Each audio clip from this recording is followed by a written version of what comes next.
Alright, here we go again with my stupid videos.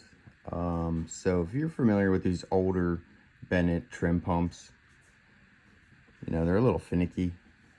They have, the two nylon nipples that run back to the trim tabs. But generally they're pretty simple.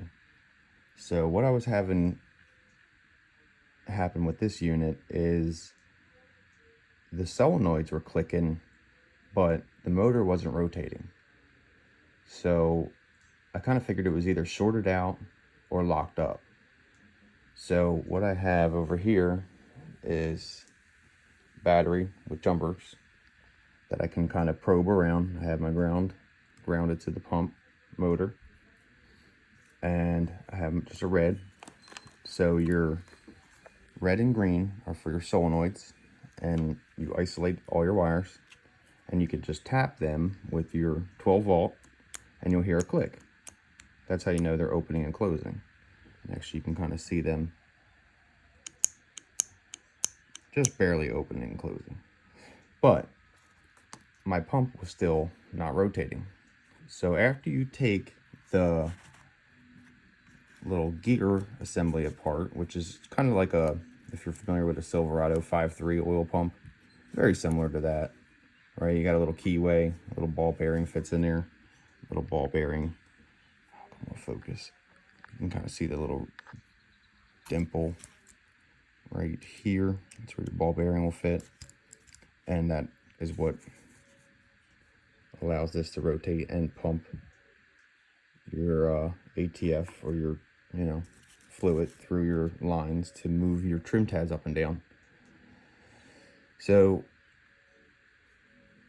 in my troubleshooting here, I tried working this shaft back and forth, which is connected to the motor on the underside. This is just one big electric motor, a bunch of coils wrapped inside of there and so on. And when it's supplied power in one direction, it'll spin forward. When it's supplied power in the opposite direction, which would be your blue and yellow, it'll spin in reverse.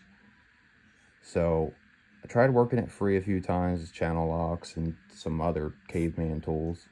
Couldn't get it to go.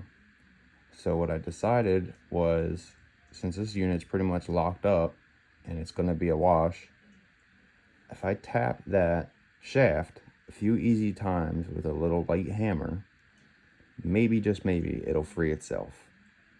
And after I gave it a few little taps, you can see, I would be very careful with this shaft, because it, all this stuff in here is what allows it to build pressure. So you don't want to damage this, aluminum housing or even the shaft. So very gently. But now you can see it moves freely and no resistance.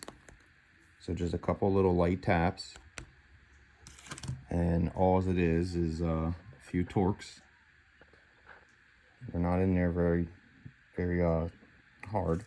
You see, I just took it apart with a normal torque screwdriver. What are these, T20? Yeah, T20 torques. And you have 1, 2, 3, 4, 5. That will get you down to where I'm at here. So anyway, there's not a lot of videos on these damn Bennett pumps, and they're freaking expensive, like 330 bucks. Supposedly they come with a 5-year warranty. I bought this one 2 years ago, and it's already locked up, and I really didn't want to spend $330 again. I would rather just upgrade to like a Lenco electric system instead of doing all this crap. Plus, I don't really like the nylon trim lines, the pump lines, because they can kink, and it's just electronics the way to go anymore. So with these things being down in the bilge, and it's just a recipe for disaster, really. So the electronic is more or less the way to go. But if you have one of these units and you're having that issue, you're getting your clicking from your solenoids, they're working properly, but you're not getting any movement from the motor. It's either because the motor shorted out because it was underwater or something, or because it's locked up.